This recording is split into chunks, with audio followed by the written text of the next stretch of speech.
civilization is built on the human drive to invent. We take the raw stuff of our planet, the materials that give names to the ages, stone, bronze, iron, and more, and craft them into new forms, expanding our horizons, exploring hidden worlds, and engineering life-changing technologies. Always pushing the limits to be colder, faster, safer, wilder, and now a new era is upon us. As scientists turn for inspiration to the ultimate inventor and engineer, nature. What can we learn from living things to make our own technology even better? How long before they become self-aware and turn on their overlords? I'm David Pogue, and I am on a quest for the world's wildest new stuff. From a carnivorous tropical plant, full shop of horrors, to an elephant's trunk, little elephant snot for you. There's a revolution underway as scientists borrow the best ideas nature has to offer. I feel like an outtake from Ghostbusters. And put them to work, creating a robot as big as an ox. LS3, get up. And just as sturdy on its feet. The power! Even teaching viruses to make batteries. Come on! Nature has been making stuff for billions of years. What happens when scientists open up its toolbox to make stuff wilder?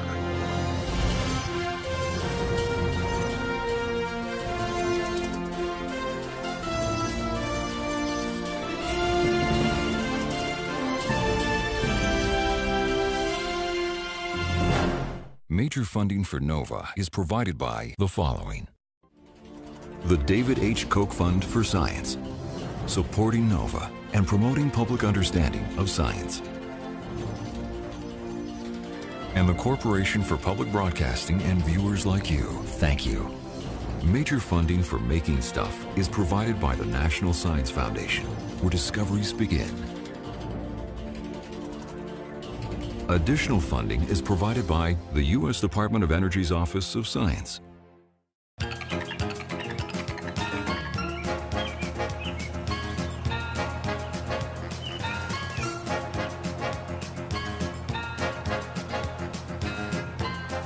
We humans love to invent.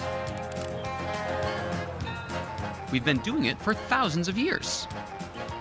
But how many of our inventions really stand the test of time?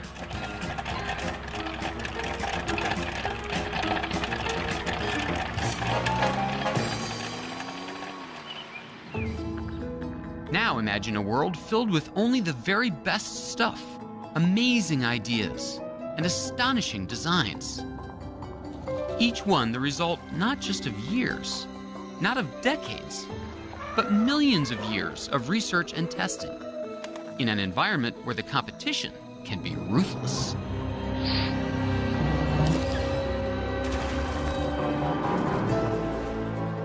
Since life began on Earth, it has been innovating, making discoveries in materials and engineering we've only recently begun to appreciate. The hard-won lessons of life on Earth, gained over eons, may help solve our very human problems. Can forms found in nature reshape our machines, making them more useful?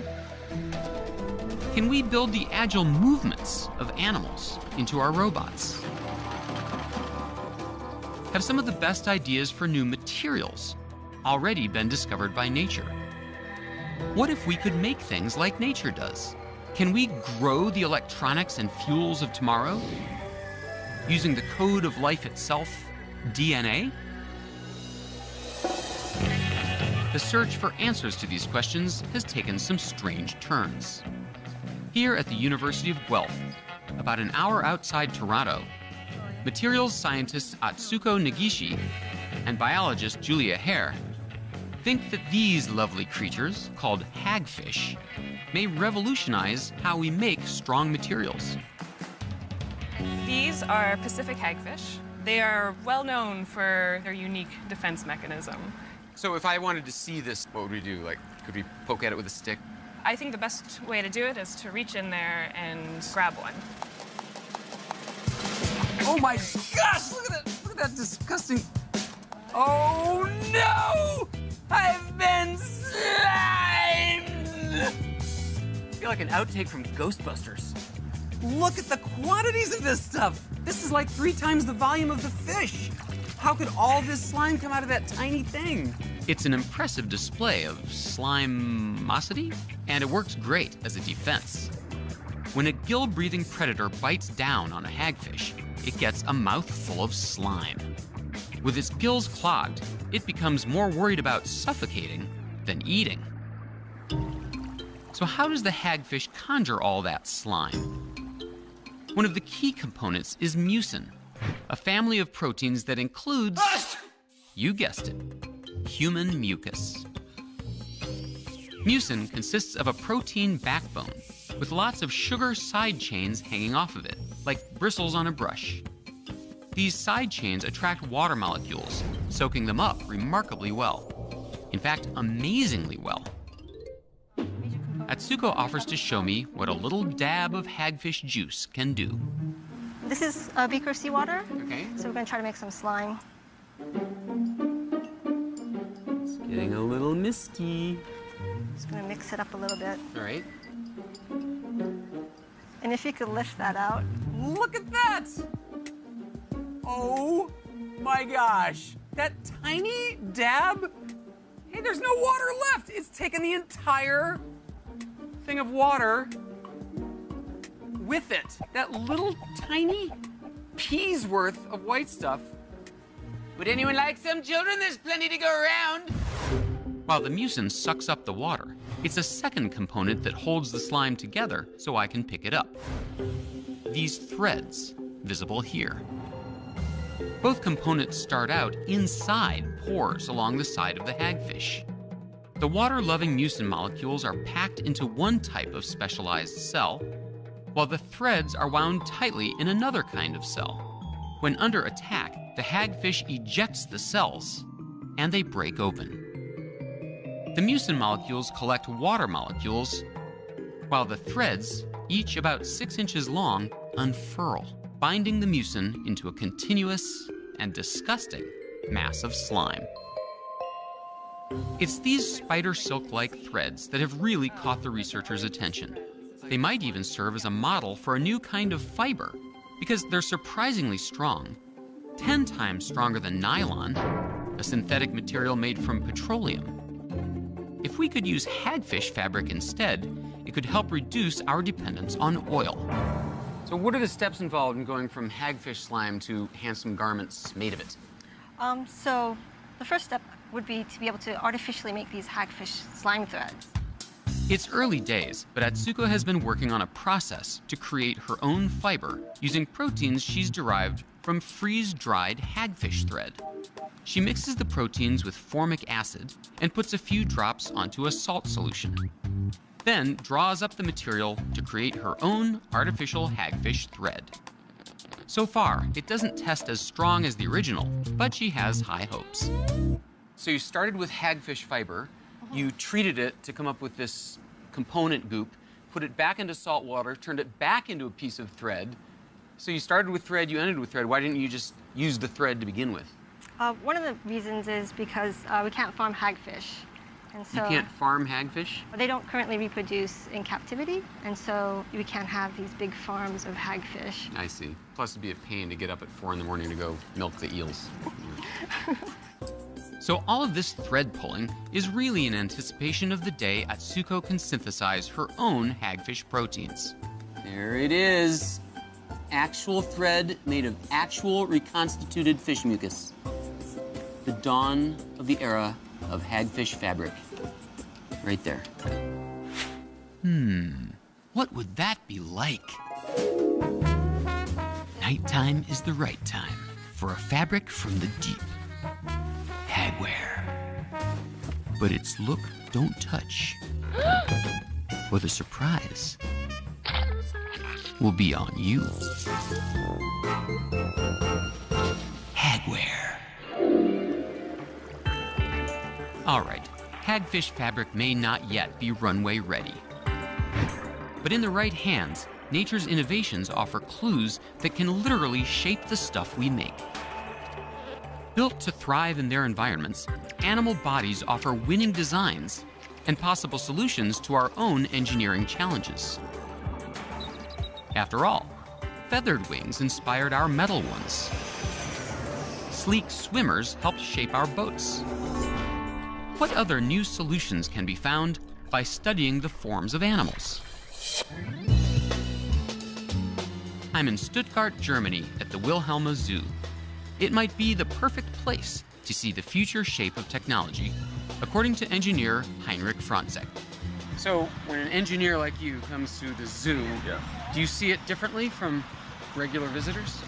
I think so, because we want to get inspired by the nature, and here in the zoo, there's so concentrated a huge variety of animals, all optimized for their applications, and we are thinking in applications, so this is a paradise for an engineer.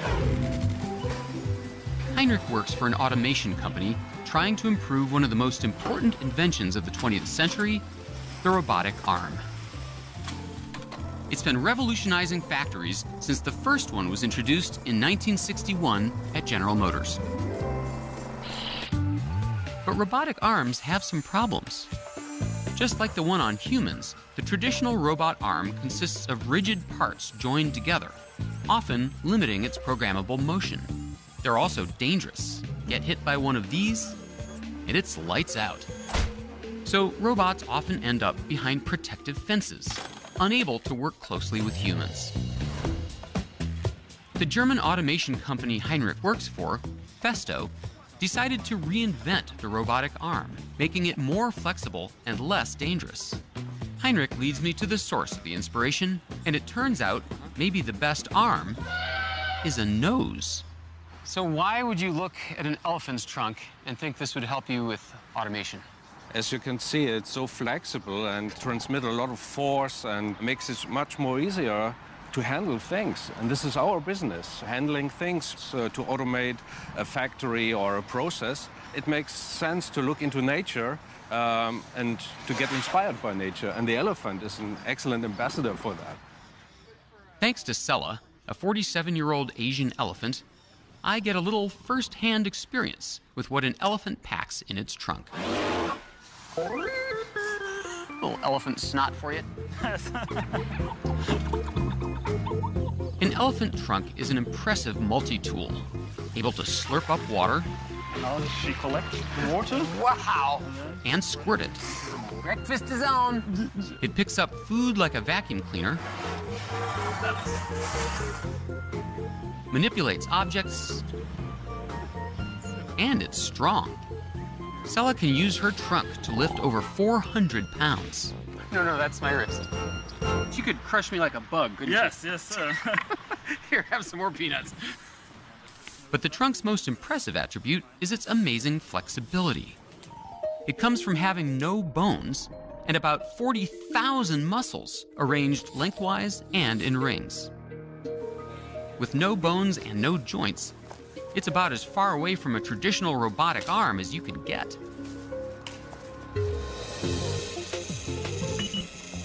I head to Festo's headquarters in nearby Esslingen to see their version of the elephant trunk. They call it a bionic handling assistant.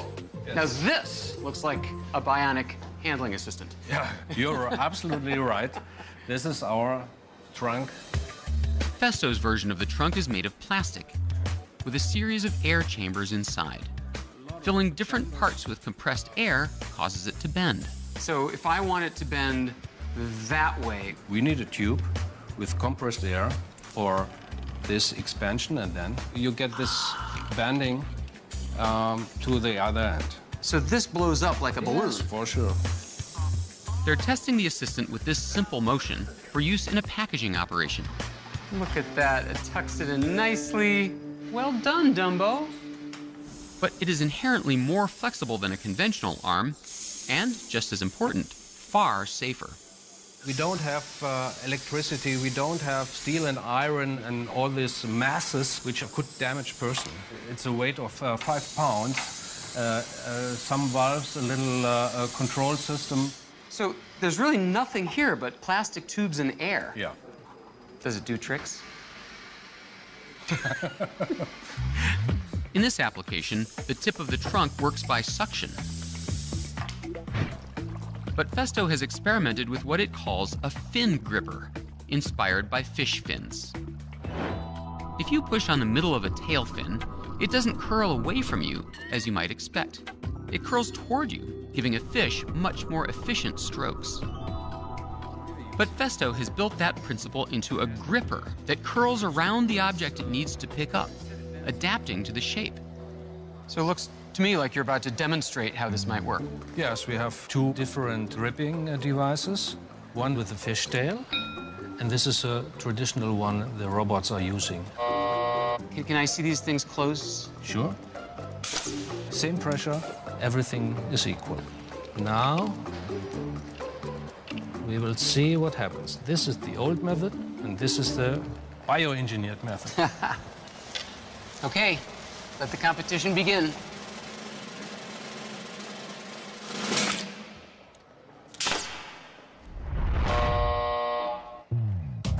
Look at that. Traditional robot hand, shattered to smithereens. And the fishtail gripper really did its job. So you have Robot 0, Fishtail 1. You've stolen from nature and done a great job. Thank you very much. They'll edit all this out. Combining the fin gripper with the elephant trunk produces a flexible, lightweight, and safe robotic arm, ready for all sorts of applications. Oh, Here it goes. Biomimicry, nowadays, it's part of the design process here at Festo. Cross-thinking, get inspired by nature, and to transform these ideas into industrial applications. May I? Thank you. Festo's handling assistant steals its form from the elephant trunk. But Festo isn't alone in adapting designs found in nature and applying them to industry. The beak of the kingfisher bird breaks the water with very little resistance, inspiring the shape of this Japanese bullet train so it would cut efficiently through the air. The shape of the yellow boxfish provides a rigid structure and has very little drag for such a large volume. All reasons Mercedes-Benz used it for the design of a high-efficiency concept car.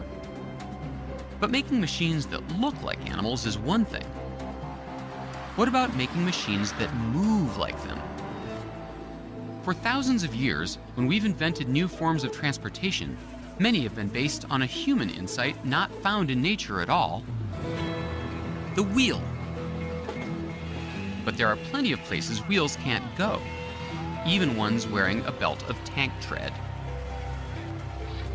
The inability of our machines to traverse difficult terrain has dire consequences in the battlefield and in search and rescue. But while wheeled vehicles struggle off-road, there are some creatures getting around on legs. That's had engineers wondering, what lessons can we learn from animal movement? Can we give our machines a leg up? Walking is easy for animals. Even a toddler can do it. Excuse me, sir. Put them back together right And thanks to movies, creating walking machines seems easy too.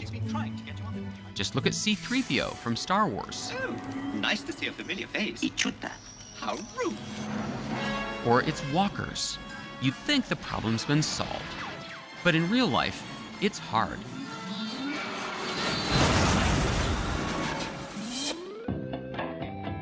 One of the best-known early attempts at a walking machine is General Electric's walking truck from the 60s.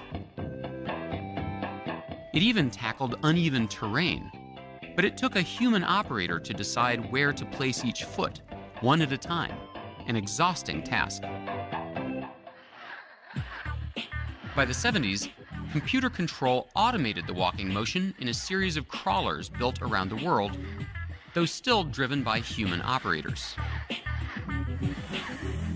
These kept a tripod of legs on the ground, maintaining stability at all times, a system called static balance. They moved slowly, like a walking table. But in the 1980s, a very different approach gained ground. I've traveled to Massachusetts to visit a company that builds robots based on that work. The company's founder, Mark Raybert, has been building walking robots for over 30 years. Early on, he steered away from the static balance of walking tables. To help me understand how he views animal locomotion, he invites me to take a ride on a pogo stick. It's tricky because, like all standing humans, I am top-heavy. In technical terms, an inverted pendulum. Here's a normal pendulum, right? If you swing it, The it weight's just at the hangs bottom. down. Yeah. But if you put the weight at the top, what happens? If you don't do anything, it tips over. But if you move the point of support, you can keep it balanced. If you're top-heavy, staying balanced requires keeping your base of support under your center of gravity. That's what Mark is doing by shifting the bottom of the broom as it tips. That's what I'm doing by moving around the pogo stick. And that's what all of us do all the time when we're upright. In fact, the human brain receives constant updates to maintain the body's balance. From the inner ear, where a series of fluid-filled canals send signals about the position and motion of the head. From the eyes, which send signals about the body's position relative to other objects. From internal sensors that tell us about the position of body parts relative to each other. And from external pressure sensors in the hands and feet that send signals about the source of support, for example, if you're on uneven ground. All of this information feeds into our cerebellums, which keep our top-heavy bodies from tipping over, even when we're just standing around. Without it, you would topple over.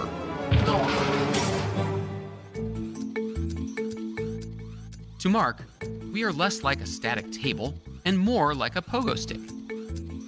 To focus on the problem, he built a robot that had only one springy leg. It constantly calculated where its weight needed to shift to stay upright.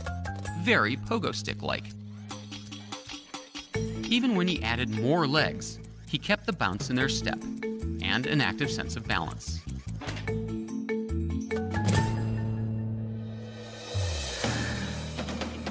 For the last few years, Mark has been applying what he's learned to solve a problem for the US military. On rough terrain, wheeled vehicles aren't much use, and soldiers often haul everything on their backs, leading to injuries and exhaustion. Mark invites me to see Boston Dynamics' solution out at a nearby park. Meet LS3, also known as Alpha Dog. It's designed specifically for rough terrain, anywhere a soldier might go on foot, and it carries 400 pounds of gear along with enough fuel for a 20-mile mission. So Dave, in this mode, the robot's following the leader. He's got a backpack on that has some reflective stripes on it, and the vision system focuses on that, and then it records what path he takes through the terrain. Is it modeled after a particular animal, an ox or a horse? Not really. We take inspiration from how animals are designed, but then we have to use human engineering tools and human materials. So sometimes it stays like the animal, sometimes it departs. I asked Mark for a tour of LS3, of course, after it's been shut off.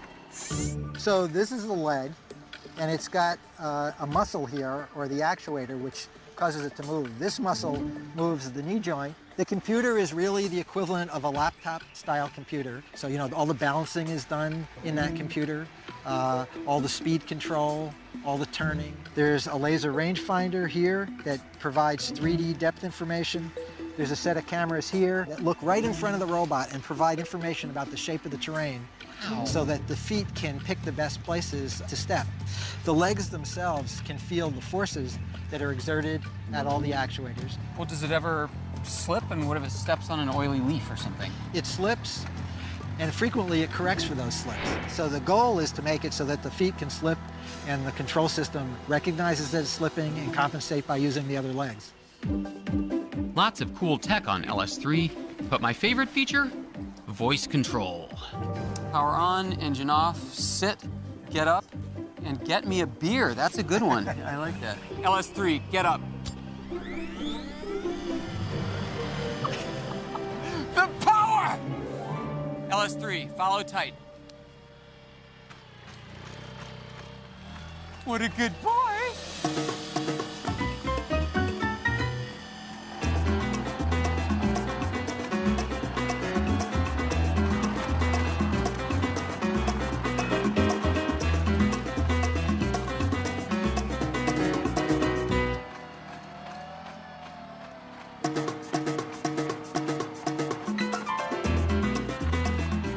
LS3, sit.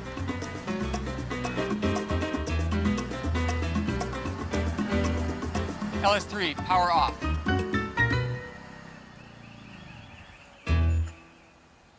I think you got something here.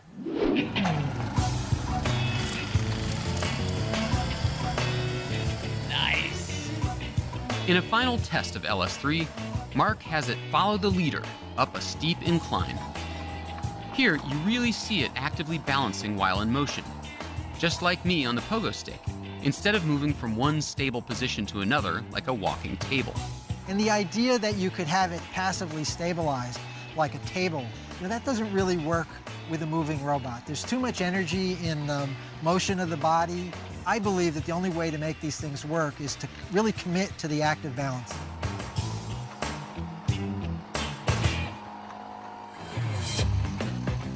LS3 isn't really built for speed. It trots at about 5 miles an hour. But what would it take to make it go faster? This is the cheetah. Just like the real deal, its back flexes with each step, increasing the stride of its gallop. Right now, it's the fastest robot with legs in the world. But start looking over your shoulder for the next generation, Wildcat. It's designed to be untethered. Four-legged robots have their uses, but events like the recent Fukushima nuclear disaster have renewed interest in the human form.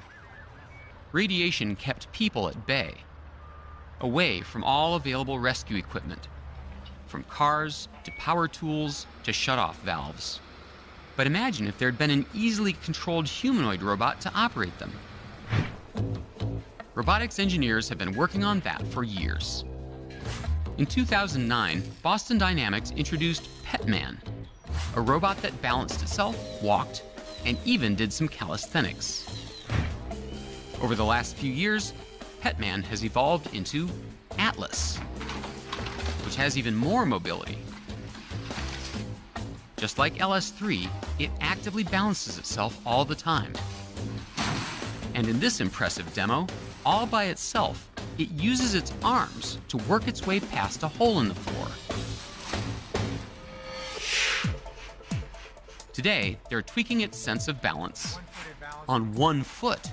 Looking at what tests to do here, we studied gymnasts. And when they are just about to fall off, you'll notice that they throw their arms and their legs around very violently. So we're trying to understand what techniques they're using to build a robot that can really handle rough terrain. They've been doing this test for only a week. First, the robot goes up onto one foot. Then, they hit it with a 20-pound medicine ball. If you notice there, it's swinging its arms and legs all around in kind of a clockwise fashion. And that momentum helps move the center of mass back over the feet. Not dissimilar to the way the gymnasts do it.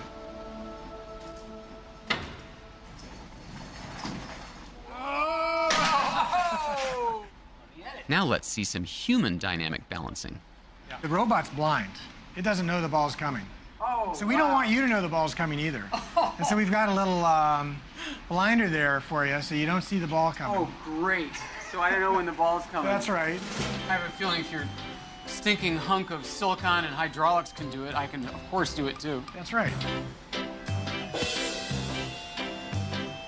Side by side, it's hard to say who does it better. The Atlas seems more stable, but I have a few other tricks up my sleeve. I admire your robot, sir. Well, I admire you wearing those glasses on public television. We'll be seeing more of this guy. Atlas is the hardware used by 7 software development teams in an international rescue robot competition. But a single sophisticated and expensive robot like Atlas is just one strategy. What about a less expensive and less complex machine, but more of them? That's the idea behind Harvard University's Robo-Bee. It would take 30 of these to equal the weight of a penny. What happens when you move beyond having just one robot, and instead have a swarm? In the future, swarms of robots operating as a team might build our skyscrapers, or map uncharted areas, or scout out victims in disasters as robotic search and rescue teams. But in order to do any of that, engineers must solve a problem nature solved eons ago. How do you get a group of individuals to work together as one? In nature, swarms often behave as if they have a collective intelligence. Whether it's fish schooling in the sea or birds flying in a flock, the members act in unison, without anyone apparently in charge. Some of the achievements built out of this swarm intelligence are awe-inspiring, like this murmuration by thousands of starlings. Or these complicated towers, built several feet high by blind termites. So what can we learn from behavior in nature about creating robotic swarms? Vijay Kumar and his students at University of Pennsylvania have been wrestling with the problem. They use a fleet of hand-sized quad-rotor robots, which they've learned to manipulate with impressive control. They can play the theme from James Bond,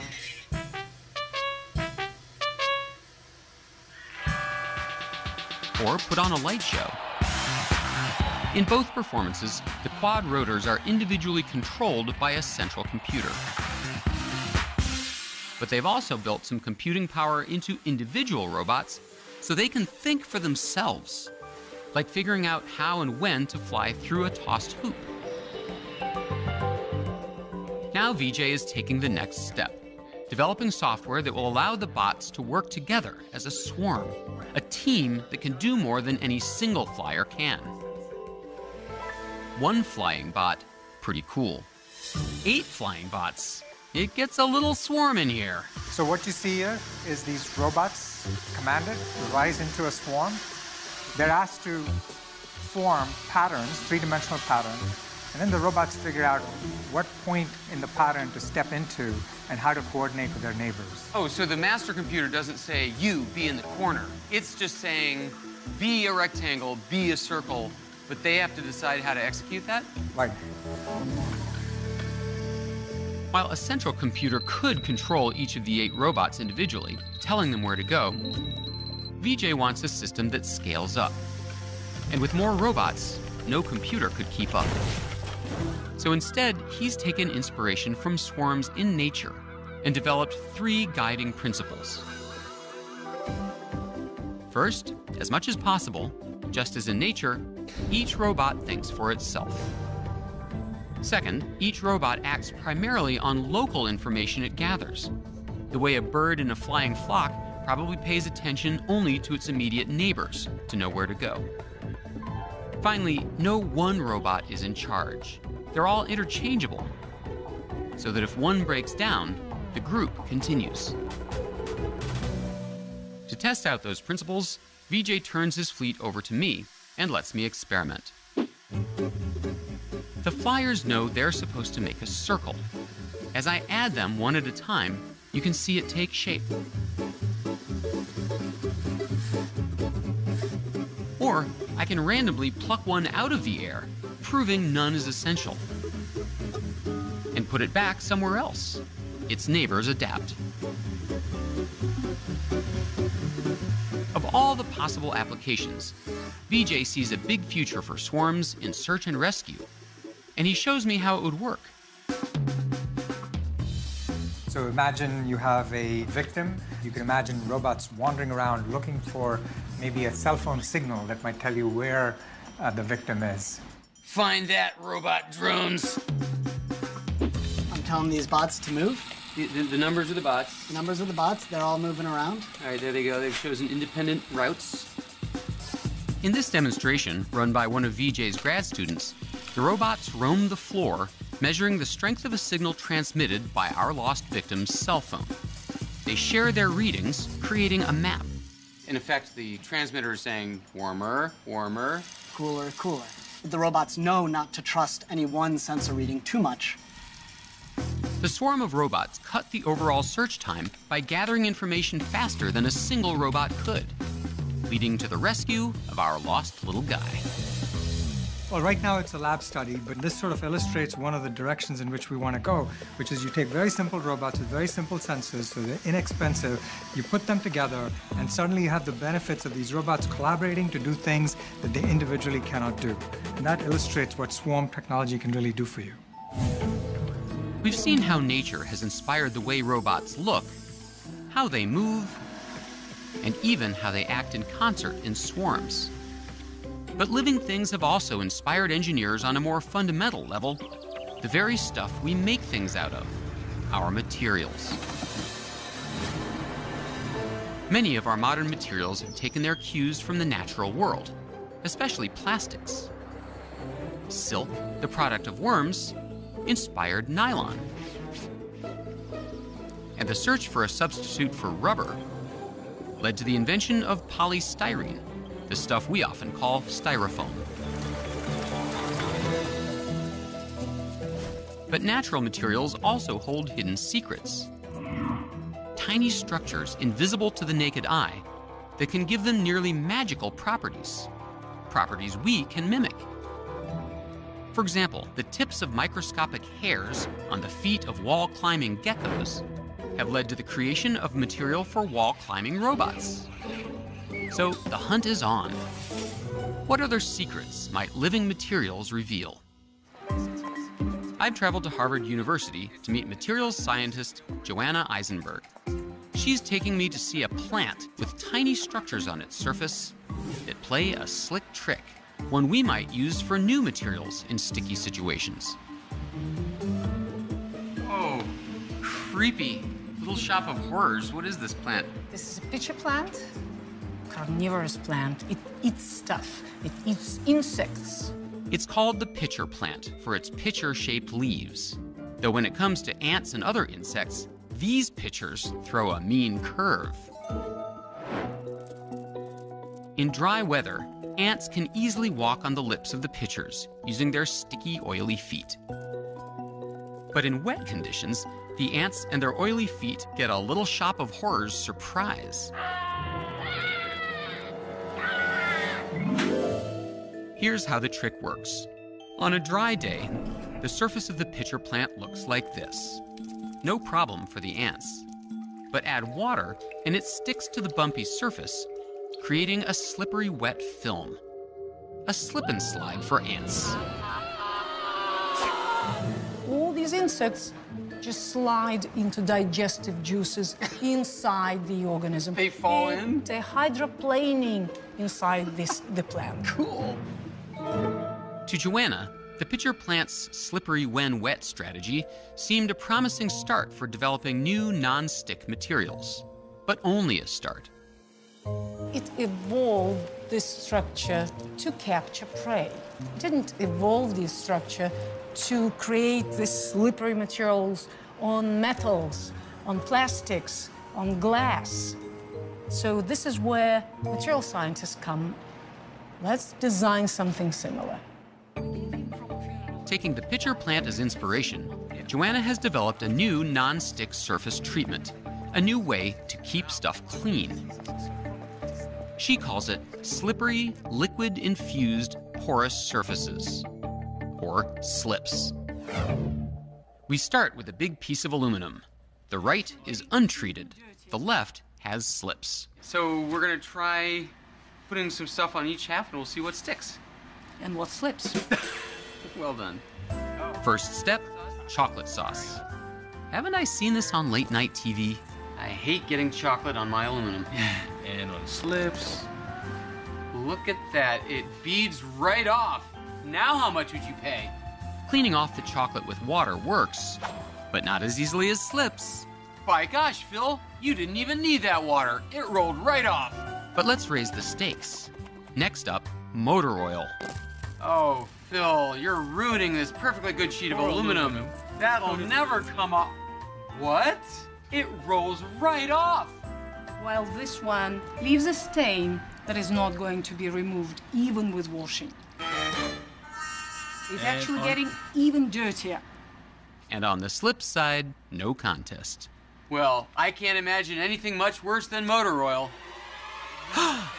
Liquid asphalt.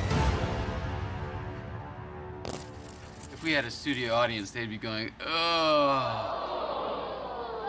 And on slips? Come on! Even tar rolls off like off a duck's back. Seriously, it's an amazing display of unstickiness. And it works in a totally different way than the current king of unsticky, Teflon. Teflon is a plastic polymer, a long chain of repeating molecules. It has a carbon backbone with fluorine atoms tightly bonded to it on the outside. The fluorine acts as a shield, preventing the normally reactive carbon from bonding with anything else, the secret of Teflon's unstickiness. But slips works in a totally different way, on the pitcher plant principle. First, Joanna adds a porous material less than 1/100 of a centimeter thick to the stuff she wants to protect, in some cases just by spraying it on. Then she adds a liquid, often an oil, that seeps in. The layer and the liquid are formulated to attract each other, keeping the liquid in place. Just like the water on the lip of the pitcher plant, the liquid creates a smooth, non-stick surface on top.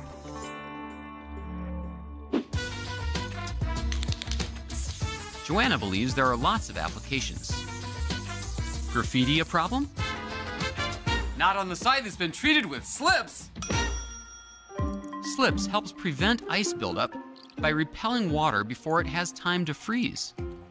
And if ice forms, slips defrosts more quickly, which may lead to applications in refrigeration and the de-icing of planes. It's a clever use of biology as inspiration. Why inspired is more taking some clever solution and maybe reformulating it in a different way, using something different that nature doesn't use, but the design is preserved. So slips would bear the label based on an idea by nature. That's right. And of course, the research continues. Rinse! Slips. It's absolutely repellent. Slips cleverly adapts one of nature's innovations. But increasingly, scientists have been asking a new question. Can we adapt not only the stuff nature makes, but also the way nature makes stuff? Today's manufacturing consumes vast amounts of natural resources while creating mountains of waste, some of which is toxic. Take paper. To make a ton of it, you start with almost twice as much wood and generate thousands of pounds of waste. The leather industry is even worse. 1 ton of finished leather requires over 5 tons of the raw stuff. Compare that to the natural growth of plants and animals. They take what they need to build their bodies. No blasting furnaces, no acid baths, no pounding machinery, and waste that recycles easily. What if we could recruit nature to grow the stuff we need for our technology? What if we could grow a car, or a computer, or a cell phone? Can we make our manufacturing more like nature's? MIT professor Angela Belcher may have taken the first step toward realizing that dream. Well, I'm really interested in how nature makes materials, how organisms in the ocean have evolved to use just the elements that they're in an environment to make really exquisite materials, like this abalone shell here. Angela first took inspiration from the abilities of the humble abalone, whose intricately structured shell is made in part out of calcium. Over the course of its life, the abalone takes calcium atoms from the ocean and slowly assembles them into its strong shell, a talent its ancestors likely developed several 100 million years ago. Which made Angela ask a question. If life could learn to build a shell with calcium, could it learn to build stuff using other elements, like the ones we use for our technology? It didn't seem likely. If you look at the periodic table, life primarily uses only 6 elements, along with a smattering of others. On the other hand, our technologies, our computers, our electronics, rely heavily on elements that nature largely ignores. Angela wondered, could she coax organisms into building stuff out of our high-tech elements? Let's say a battery? Batteries have 3 components: a negatively charged electrode, a positively charged electrode, and a separator called an electrolyte. To test her idea, Angela decided to make a negative electrode by growing it. But what creature would do the growing? She sends me down to the water, promising to show me the type of organism she recruited. I'm sorry, I did not actually manage to get any sea organisms in there. You did. There's actually tens of millions of viruses in the sample. Viruses? Is this one of those medical waste beaches? No, these are viruses that are a natural part of the environment, a really part of the ecosystem of the ocean. It turns out that viruses are actually the most abundant organisms in the ocean. A teaspoon alone holds over 10 million of them. Viruses come in all kinds of shapes, but in some ways they're all the same. They're each a little bit of genetic material wrapped in a protective coating. Scientists have learned how to change the genetic material inside some viruses, altering their behavior, making some strains into popular and safe lab tools for research. For her work, Angela chose one of those safe lab viruses, which happens to be long and thin, a little like a pencil. This virus reproduces by latching onto a bacterium, injecting its DNA, and forcing the bacterium to produce millions of copies of the pencil-shaped virus. I have a model with me. This is what a virus looks like? Yeah, exactly like that. So I have a model here. Much better one, yeah. So this is designed to stab the bacteria. That's exactly right, like the pencil stabs. But you're going to teach it a new trick. Right. I'm going to teach it, instead of to bind to bacteria, to grow an electronic material. Come on! That's like saying, well, this is where I'm going to teach the rabbit to do microsurgery. The virus normally sticks to the outside of the bacterium it targets. But what Angela wanted was for the virus to bond with little bits of metal. And yes, that is weird. So imagine these are tiny bits of metal that's going to be part of a battery electrode. Now, this virus has not been repurposed yet, so it has no ability to bind this material. So there's no reason that it would bind these small pieces of metal. The stickiness her virus has for a material is determined by the virus's outer coat, which in turn is built by its DNA. So Angela had to change the DNA, rearranging its A, C, G, and T building blocks to change the outer coat so metal would stick to it. And you have the ability to modify, mutate their DNA? That's right. We're going to go in and we're going to add DNA sequences to them, but we're going to do it, add random DNA sequences. So it's like rolling a bunch of dice. Angela used a process called directed evolution. She randomly mixed the A, C, G, and T building blocks of DNA and inserted the bits into the virus, creating billions of variations. Then she tested them to see which viruses bonded to electrode material until she found the one that worked best. What you get is a virus that's completely coated in that metal that makes up this battery electrode material. Just like an abalone assembles calcium into a shell, her virus could now assemble metal into a tiny electrode. By packing together millions of the metal-coated viruses, Angela made a negative electrode large enough for a battery. She repeated the process to create a virus that assembled the positive electrode. Adding an off-the-shelf electrolyte completed her virus battery. The virus batteries can take many shapes. These are coin batteries used in electronics. And Angela has created about 100 other specialized viruses that make other products. including solar cells with improved performance, thanks to the virus inside. And specialized materials that enable chemical reactions, catalysts, that create fuels. Is this all about making better batteries and solar cells then, or is this something bigger? Well, I think it's something bigger. It's a new way of manufacturing materials. Use biology to come up with new ways of manufacturing materials that have improved performance.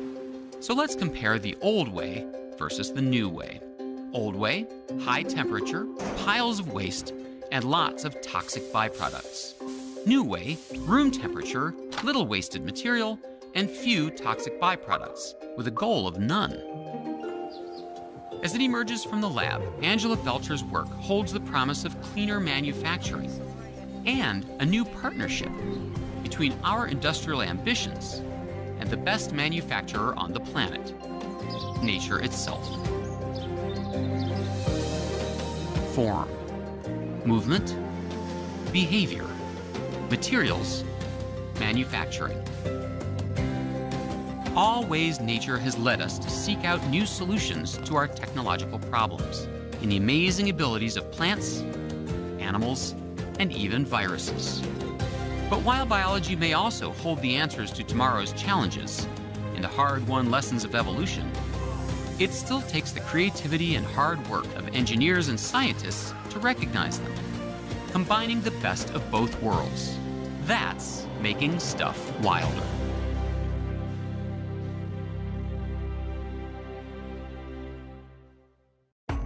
On Nova's website, you can watch this and other episodes of Making Stuff.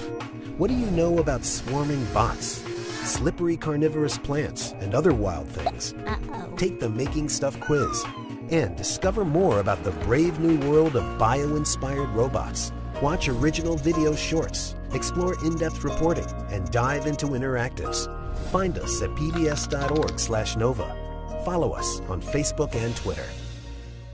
On the next episode of Making Stuff. Come on in, David. Standard freezer door. How far down the temperature scale can we go? A billionth of a degree above absolute zero. When things get very cold, strange things start to happen. Oh my gosh! Can we turn our old enemy, the cold, into a force for good? We're trying to take the emergency out of emergency medicine. It's levitating. The future of personal transportation right here. Making stuff colder. Next time on Nova.